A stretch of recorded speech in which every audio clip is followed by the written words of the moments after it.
আমরা এই পৃথিবীতে অবতীর্ণ হয়েছি মানুষ রূপে।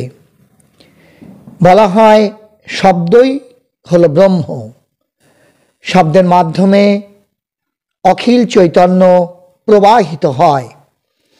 শব্দরূপী মন্ত্রই হলো দেবতা, অর্থাৎ যে শব্দের সাহায্যে আমরা মন্ত্র উচ্চারণ করি সেই মন্ত্রই হলো দেবতা, কারণ শব্দ হলো ব্রহ্ম।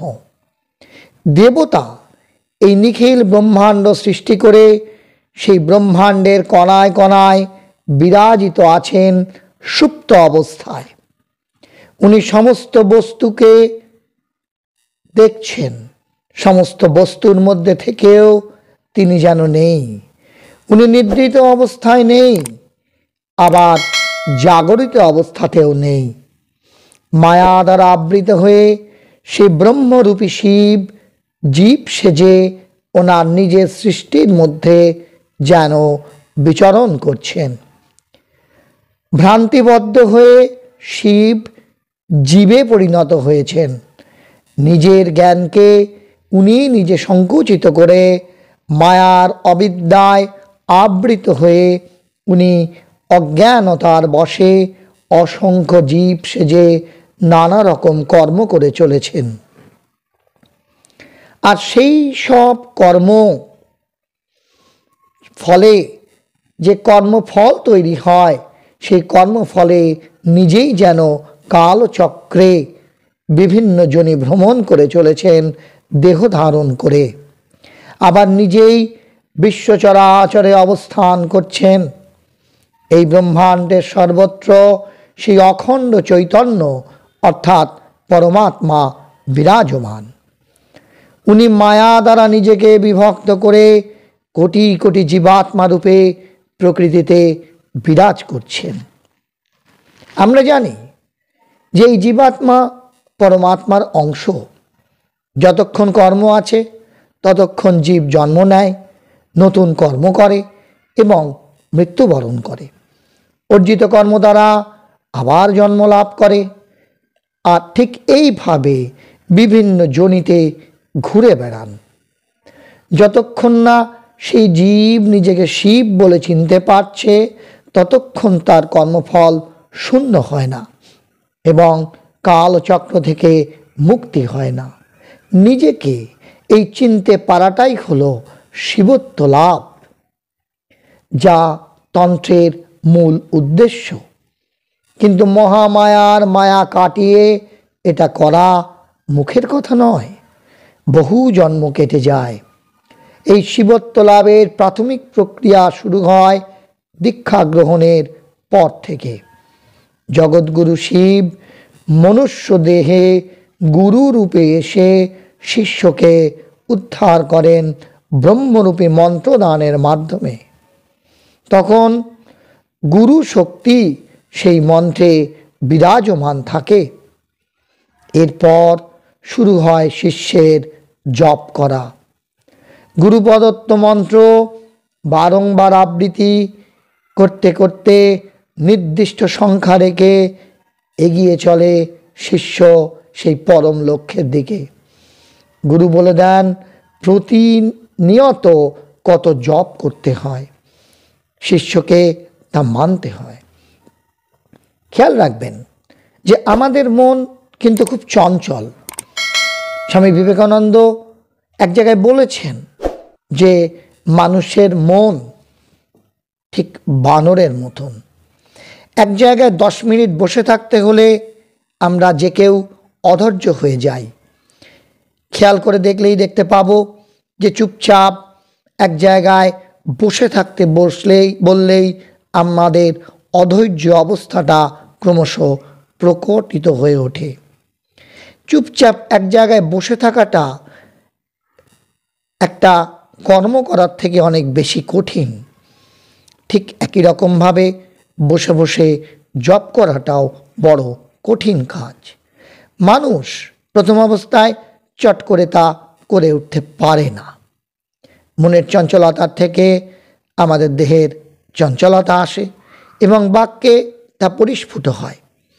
এই দেহ, মন ও বাক্যকে সংযত করতে পারলেই সাধনায় অনেক দূর এগিয়ে যাওয়া যায়। কিন্তু এই তিনটেকে একসাথে বেঁধে রাখাটাই একটা বড় কাজ। স্বামী বিবেকানন্দ রাজযোগের আলোচনায় বলেছেন যে বানরের মতো মন স্বভাবতই চঞ্চল। তারপর তাকে যদি একটু মদ্যপান করানো হয়, তার ওপর তাকে যদি একটা কাঁকড়া বিছে দংশন করে, তাহলে তার অবস্থাটা কি হবে?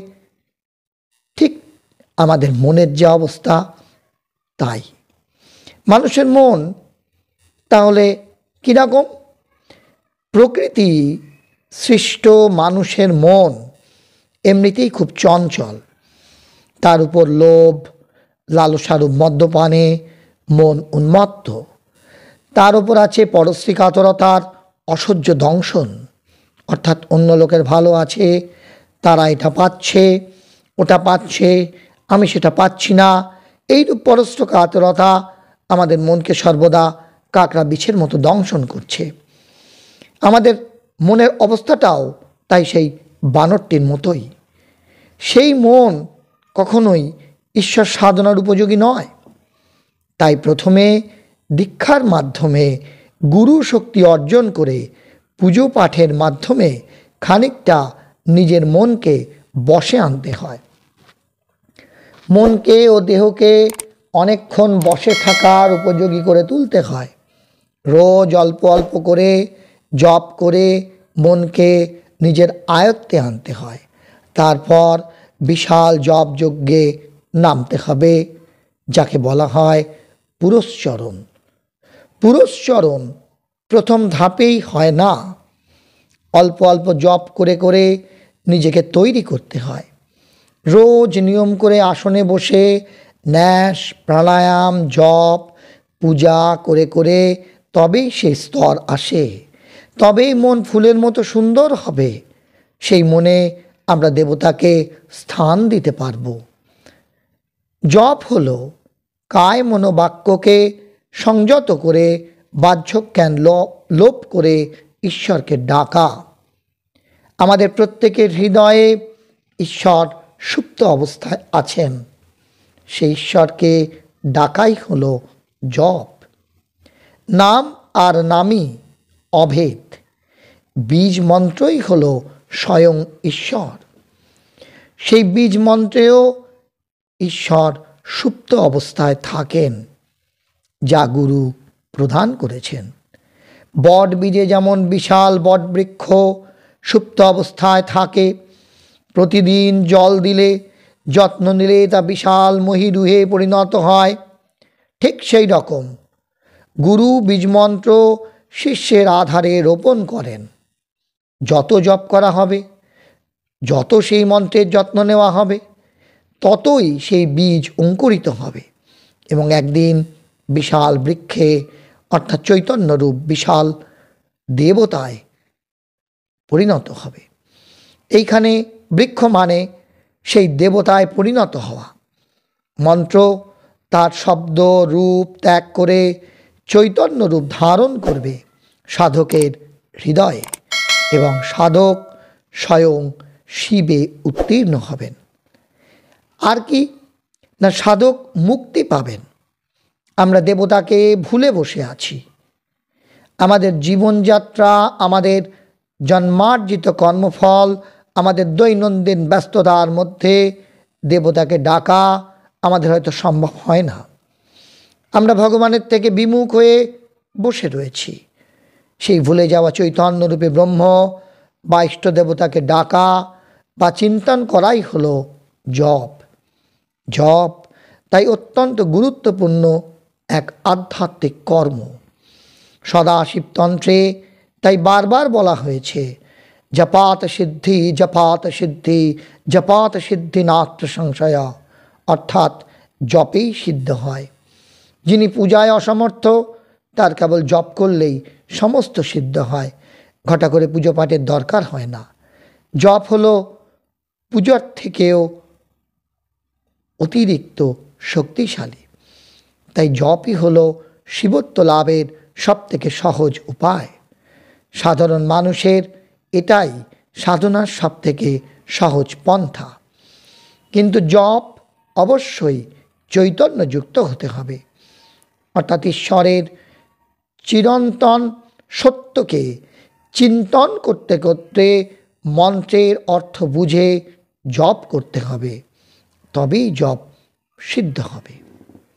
তাহলে বন্ধুরা, আজকের আলোচনায় আমরা আপনাদের সামনে উপস্থাপিত করলাম যে জপের আধ্যাত্মিক গুরুত্ব কতটা, আর আধ্যাত্মিক পথে এগিয়ে যেতে যেতে অমৃতের সন্ধানে এগোলে আমরা যে মোক্ষ লাভ করতে পারি, সেক্ষেত্রে জপের ভূমিকা ঠিক কতখানি।